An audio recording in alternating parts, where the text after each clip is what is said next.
Good evening, class. I'm Aaron Weeks of the Holly Springs Fire Department, and today we'll be talking about fire prevention and getting out of the house safely. Fire prevention, also known as fire and life safety. Today, we'll be talking about the exit drills, getting out the house.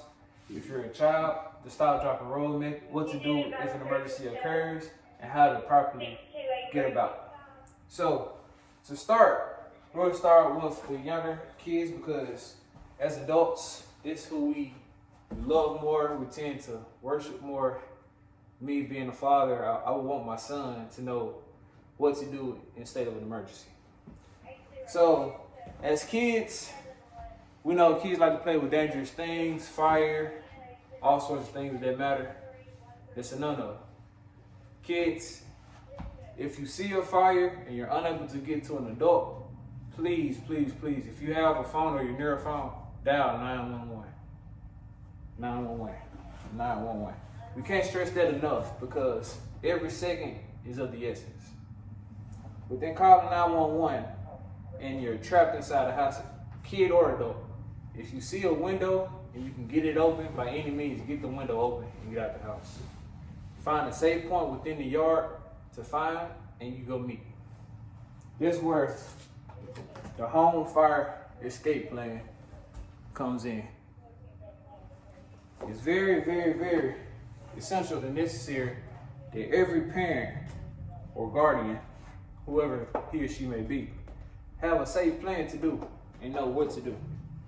With the safe plan, we have a house and we want to meet at the mailbox. Excuse my drawing. We have the house. We get out the house, whether it's this way, the front door, or the back door. And we all want to meet at the mailbox. Why do we want to meet at the mailbox? For one, it's a safe distance from the fire, unless otherwise told by a fireman or someone of the fire profession. Meeting at the mailbox is very essential because we need to do one of two things. We need to gather ourselves and make sure we're safe and sound, and we also need to do a roll call of everyone that should be in the house. If 911 is properly called before getting out the house, please stay there and control your emotions if you can and get your family together because you are of the essence and we're going to ask a lot of critical questions when we make scene. If 911 is not called and you got out the house, please find the closest neighbor, someone with a phone, or someone flag down a pedestrian and call 911. Upon making scene, a few questions will be asked. Is anyone in the home? If so, age, where he or she may or may not be. Just an initial attack for the fireman to know what to do. Kids, adults, parents, anyone. If your clothes catch on fire, what is the one thing we want to do? Stop, drop, and roll. By stop, dropping, and rolling, you're smothering the fire. Hopefully, you won't get burned, but in the case of being burned, we do have medical personnel on scene, on standby, that can treat your burns.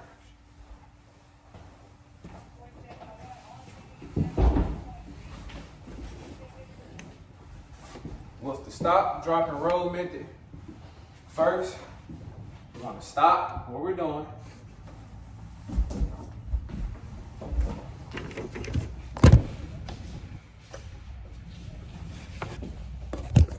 We're going to drop. When we drop, we're going to cover our faces. Then covering our faces, we're going to roll to the right and to the left. We're going to roll. It's important to roll until you see no more fire. And it's very, very, very important. Kids, right now it may seem fun.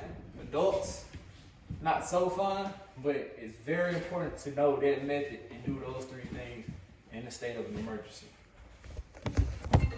One thing to do when preventing fires starts with the home and fire safety plan, and also starts with the fire alarm. Fire alarm, smoke alarm needs and and shall be set amongst the house. Two from the ceiling in high areas. Heat tends to rise, smoke tends to rise. It sets off these alarms, rises before it falls.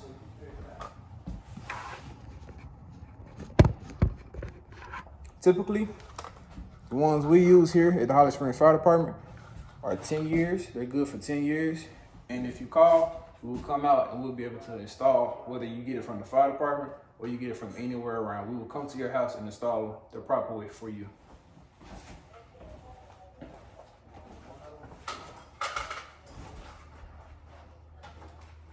Whether you're in a house or in an establishment, it's important to have one of these things, which is a fire extinguisher. This fire extinguisher is ABC rated, and with the fire extinguisher, we have a method that we like to use called the pass method. Pull, aim, squeeze, and sweep. Now, forgive me, but we have a dance here that we do at the Holly Springs Fire Department. You're gonna pull the pin, throw it to the side. You're gonna aim, you're gonna squeeze, and then you're gonna sweep. With us, we have a dance that we pull, aim, squeeze, and sweep. Pull, aim, squeeze, and sweep. So, do not take it as a joke. Yes, it's all fun and games now, but trust us, doing that exact method with the active fire extinguisher will save lives. Save you, save buildings. I've seen it in action. With your fire extinguishers, this one is for testing and training purposes only, so it's outdated. But you want to check the tag, make sure your tag is up to date. You want that yellow arrow into the green line as a must. And if you can keep it as clutter-free as possibly, with me, it's just better on the field and the discharge. You don't want your line or anything filled with dirt when you're trying to discharge it for a fire.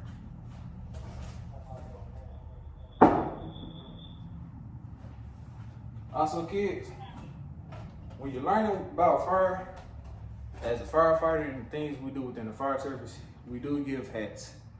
By that, we make you junior firefighters. It sounds cool, but junior firefighters play a big, big role within the community and the lives. Being a junior firefighter helps us because a junior firefighter knows what to do, when to do it, and how to do it. We have activity books. With the activity books, it helps teach, helps learn, helps tell things what to do. Coloring books gives you different scenarios and different scenes.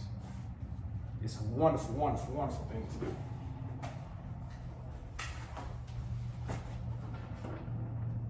With the fire and life safety, kids, we're gonna have firemen. If you're trapped on the inside, we're gonna have firemen coming in the house to get you. We're gonna come get you.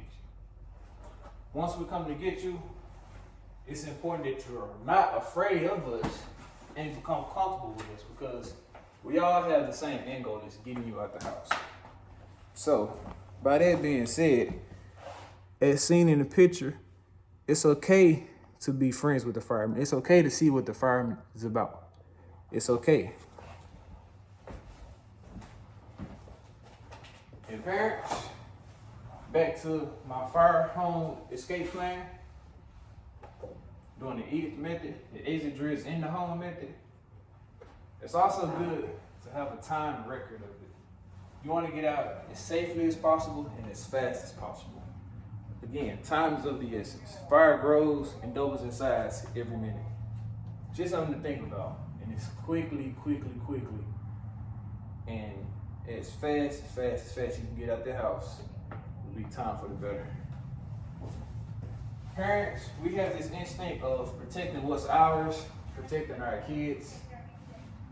If we can't get to our kids' parents, I advise, please get out the house, allow the firemen to do the job.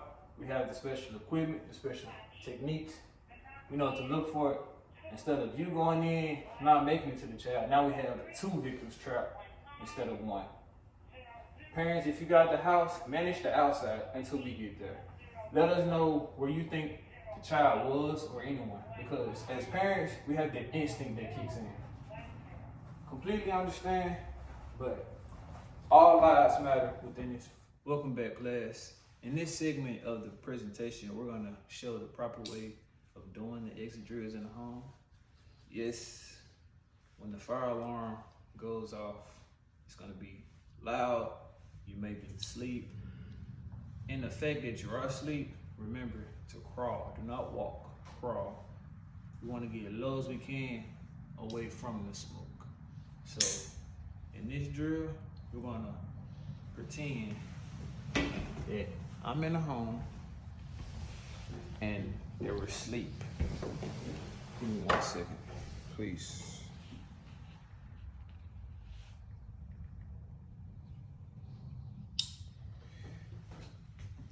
Having technical difficulties that are unforeseen, please forgive me for my challenges.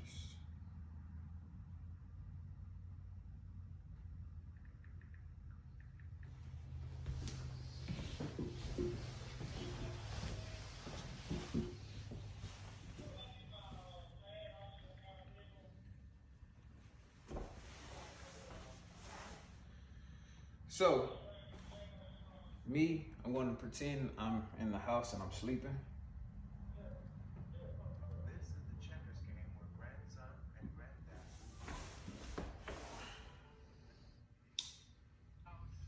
Now, before I go to sleep, I would like to elaborate on the part of knowing what to do within the exit drills in the home and having that fire escape plan handy and running through every 3 months. I say running every 3 months because you move furniture, get new furniture, and every quarter things may or may not change within your home. So I say check every 3 months.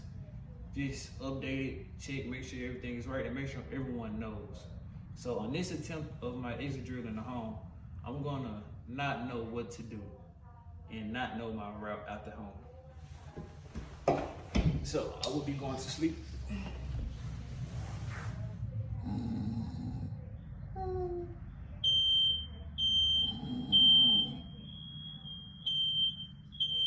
So my alarm is going off.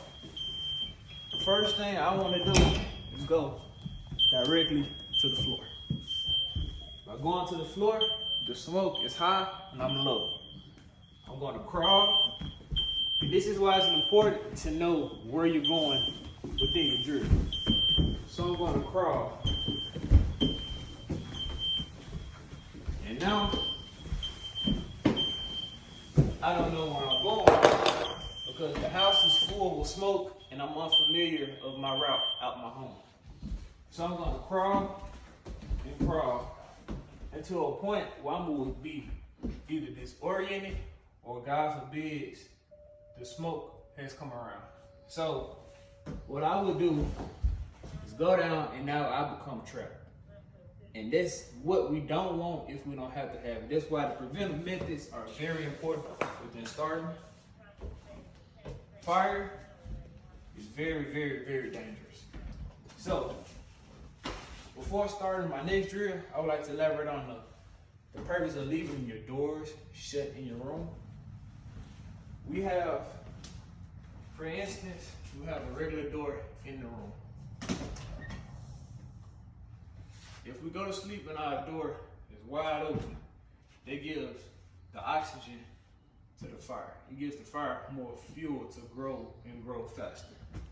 Where if we have the door shut, it makes it harder and slows the rate of progress down.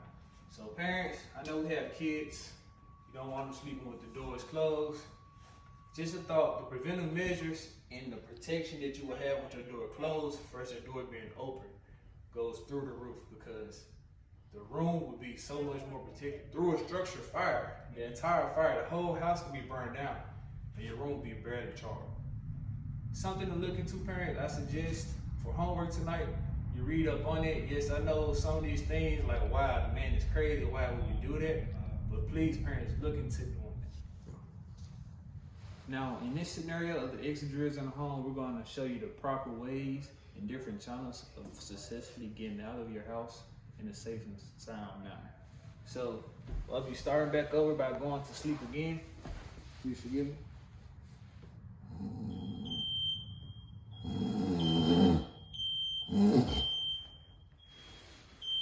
Again, I will start low, get out my bed, go to the ground, and by me knowing which way to go and knowing how to get out the house, I will be more confident in getting out the house.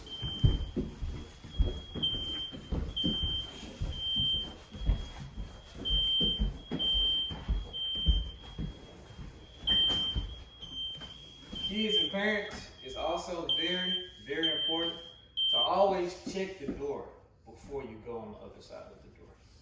If I check the door, feel the door handle, and it's hot, 9 times out of 10, it's gonna be fire on the other side of that door. So, if it's fire and the door is hot, do I wanna go out that door? No, I do not wanna go out the door. So, by me being in my room and I'm unable to get out the door, my next challenge of getting out the room or the house will be to go out the window.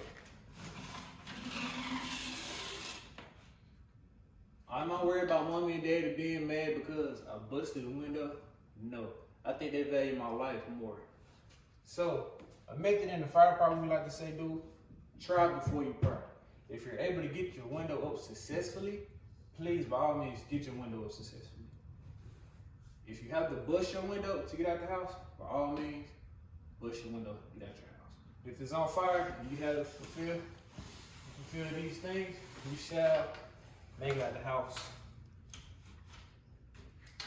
safely in time. This is very important, and by doing it, I save time and I know when and what to do. So I successfully have crawled out my window. If I can, if I haven't busted it, close the window back. Again, I said fire likes oxygen. If the fire somehow gets in my room, I just introduce it to more oxygen. It's gonna feed the fire and make it grow faster. So, what do I do once I'm outside of my home? Do I go back in the house? No, I do not. I go to what I said, the mailbox.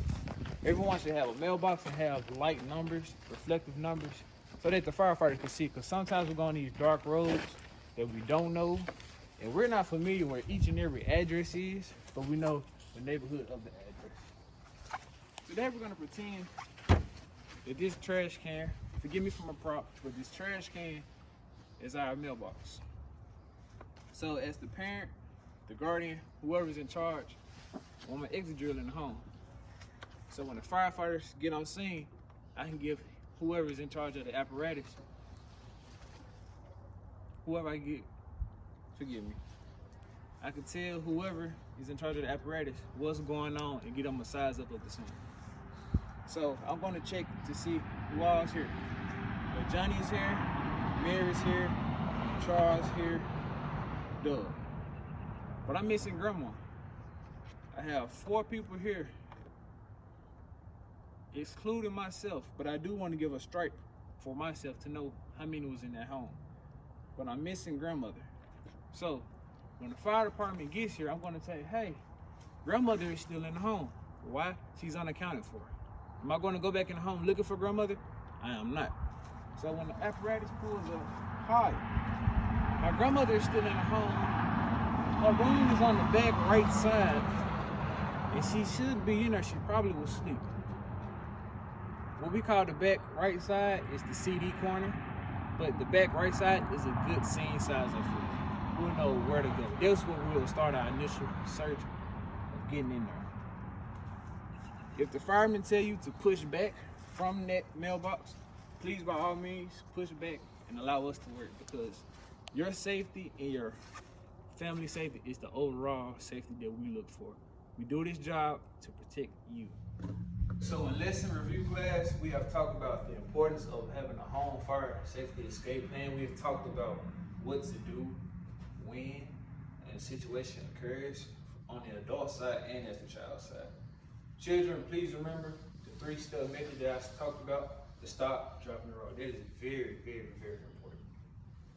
Parents, please keep your extinguishers, your fire detectors, your smoke detectors. Please keep everything up to date and please check frequently. With this, I say check every spring forward and fall back. Daylight savings time, please check it then. change the batteries if you have to. It's very important to change the batteries. I know some of us may be hard-headed, so I say change the batteries every daylight saving time. Children, I have a couple activity books and hats. I do announce y'all to be junior firefighters. Please take this home. You and your parents go over it, learn, play with it, understand it, because these things are very safe for you. Parents, I have a couple of these to go home with you also. Just the fire safety plan. Please remember, go over this every quarter because things change within the home. It's also best, like I said, to have it understood and have it down to a time. Because if you have a time plan of everyone getting out with multiple ways, don't have just one way of getting out. I always say have a backup plan. Good, better, best. If plan A fails, do I have a plan B? If plan B fails, do I have a plan C? Plan C, sometimes it's to stay put and let the firefighters come in, but that's our last resort. We always want to get out the house the best way we can. I would like to thank y'all for joining me on my presentation. Again, my name is Instructor Weeks. You all have a blessed day. Thank you.